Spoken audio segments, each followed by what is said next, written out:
As phase 2 approaches, we of course want to start doing everything we can to make sure our characters are ready to instantly get a few free levels right as the new phase launches and get ready to head towards max level 40 and directly into the Gnomergan raid. So today I'm going to break down for you guys a very easy route for you to get basically level 28, and you can get all the way to 29, but we're going to get level 28 here within the first hour of phase 2 launch, and I'm going to tell you which quest hubs, which quests and everything like that you should focus on doing. And I'm also going to give you some of the best backup quests you can do if you don't want to do the exact optimal situation, but if you want to get the literal most you can possibly get out of all of your experience, then I will have a way to figure that out all the way at the end of the video. All right, let's dive in. The first thing to understand is that there are certain quest hubs or locations like zones like Ashenvale or Thousand Needles that you are going to be focused on getting the quest done in. If you don't want to focus on min-maxing at all, then just know that these zones are the most important thing because you can get all of those major quests turned in and basically be leveling up pretty quickly. So the first one we're going to head to is Ashenvale because it is very easy to get done all by yourself, and within this zone by itself you can get 44,000 experience, literally putting you instantly at level 26 within minutes of phase 2 drop. Ashenvale is really nice because it has quite a few quests that can be looted items from some mobs within the zone that you can just have sitting in your bank. In particular, that's Shadumbra, Sharp Talon, and Ursunguis.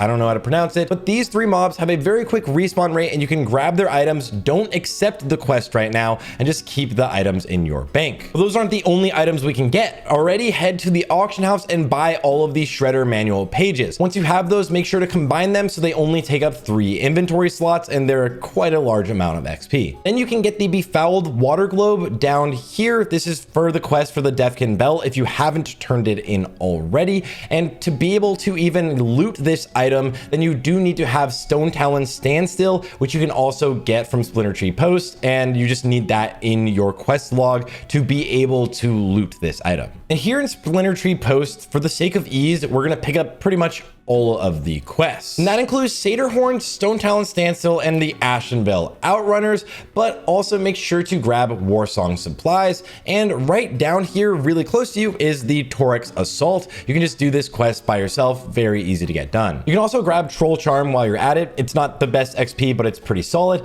Then we're gonna fly over to Zoram Strand. Now here, if you haven't turned in the BFD quests, and you absolutely can. They're optimal, obviously, but you probably have turned in your quests from the raid. And those are Allegiance to the Old Guards and Baron Aquanis. If you have those, keep them. You're going to turn them in here. But from here, we're going to grab Vorsha the Lasher and Between a Rock and a Thistle Fur. You will end up completing this and then getting the follow-up as the quest you will keep. That's called King of the Foulweed. These will all send you to this Thistle Fur location right here, where you can also pick up the escort quest and make sure you don't turn that in. That's another one of the quests you want to get done. And now you're level 26. So let's head to another zone that you can knock out very easily by yourself. That, of course, is the Barrens. Now, mostly the Southern Barrens, but there's a couple quests in Crossroads to keep this easy. In the Crossroads, we have Betrayal from Within. You can also pick up Serena Bloodfeather and Consumed by Hatred if you need to. The Southern Barrens is similar to Ashenvale in the sense that there is a ton of mobs that you down and they will drop a quest item for you. So make sure to try to get all of them. That's the Harvester, which is the hardest one to get. It has that actual respawn time.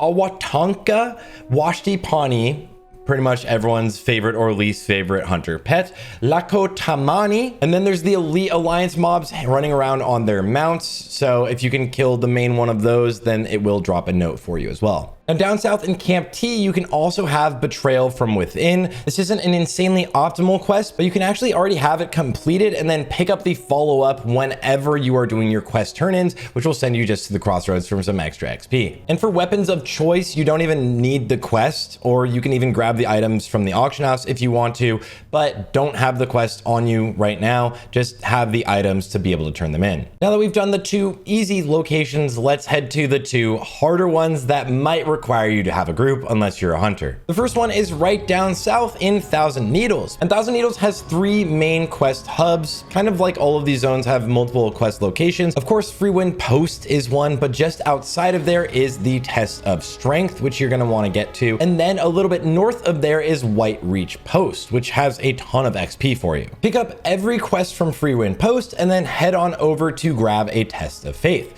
Do the jump and grab the follow-up, a Test of Endurance, and then do that to get the follow-up, a Test of Strength, and complete that one, but don't turn it in. Complete the Alien Egg quest because we want its final quest, a Rikara, and complete Pacifying the Centaur to grab the follow-up, Grim Totem Spying. Then you're gonna have to find the Gallic Messenger walking around to loot the assassination plot. Don't accept the quest as usual, and also Hypercapacity Gizmo is definitely one you're gonna want a group for. Now there's 2 escort quests in this zone, one by all of the High Perch Wyverns and one over in the Grim Totem area. And the quest Calling the Reserves is most likely not worth it if you want to keep it, but if you do and you want to go to like Sunrock Retreat in Stone Talon Mountains to turn in a few quests, you can do that. It's just not optimal. All right, it's time to change continents and go over to our final main zone for quest hubs. And if you haven't turned in the SFK quests, you can have those in your inventory, which will also be for like Undercity and the Sepulture, but we're headed over to Hillsbrad Foothills. Here we can do almost all of the quests. Some of them are a little better for backup, but also make sure not to do the Elixir of Pain and Elixir of Suffering. Here, the major chain is the Battle of Hillsbrad, where you're gonna need to go through a ton of these until you're on the 6th quest. This is the one that sends you to kill the elites, basically the elites that could drop Humbert's Helm, the Dungarok elites. And this is the one where you probably need to have a group for it. And after the first Battle of Hillsbrad quest, it unlocks the Souvenirs of Death, which allows you to collect the skulls of all of the farmers out in this zone. And the other major chain here is the Elixir of Agony. You're gonna do the same thing until it sends you to that same location, and then just be ready to turn it in later. And here, the less optimal quests are the Rescue and the Wanted Syndicate Personnel, but you can have them completed if you've completed some of the other quests, like some of the raid quests. And from there, you have pretty much perfected your quest route and should be level 28. There's a few other things we can do to make sure we get to level 28, and I'll break them down very quickly right now. If you want to go to Stone Talon, do these 3 quests: the Den, Harpies Threaten, and Elemental War. You can throw in the Elixir of Suffering or any of the other quests in the hubs that I mentioned already, just to make sure you get a little bit of extra XP, but I would warn you, make sure you have 19 quests,